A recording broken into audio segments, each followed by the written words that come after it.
জানেন কি, শীতকাল মানেই কুয়াশা, ঠান্ডা হাওয়া আর আরামের অনুভূতি। কিন্তু এই মৌসুমে একটু অসচেতন হলেই শরীরে দেখা দিতে পারে সর্দি, কাশি, জ্বর, হজমের সমস্যা ও ত্বকের শুষ্কতা।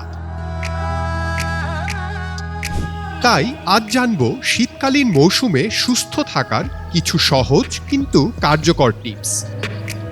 শীতে অনেকেই কম পানি পান করেন, যা একদম ঠিক নয়।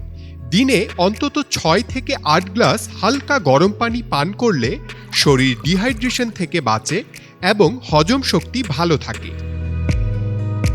গরম স্যুপ, দুধ ও আদা লেবু চাও শরীর উষ্ণ রাখতে পারে।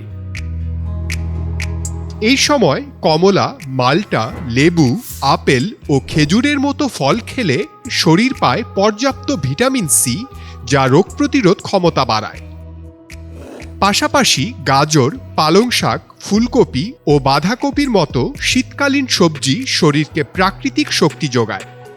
খাবারের পাশাপাশি চলাফেরাতেও দরকার সতর্কতা। সকালে ও রাতে ঠান্ডা বেশি থাকায় উষ্ণ পোশাক পরা জরুরি। বিশেষ করে শিশু ও বয়স্কদের ক্ষেত্রে শীত থেকে সুরক্ষা খুবই গুরুত্বপূর্ণ। শীত মানেই অলসতা নয়। প্রতিদিন 10 থেকে 15 মিনিট হাঁটা বা হালকা ব্যায়াম শরীরকে সক্রিয় রাখে এবং মনকেও ভালো রাখে। ত্বকের শুষ্কতা রোধে নিয়মিত ময়শ্চারাইজার ব্যবহার করা উচিত। সবশেষে বলা যায়, শীত মানে নিজের শরীরকে নতুন করে যত্ন নেওয়ারও সময়। সঠিক খাদ্যাভ্যাস, সচেতন জীবনযাপন আর নিয়মিত যত্নই পারে এই শীতকে আনন্দময় ও সুস্থ করে তুলতে।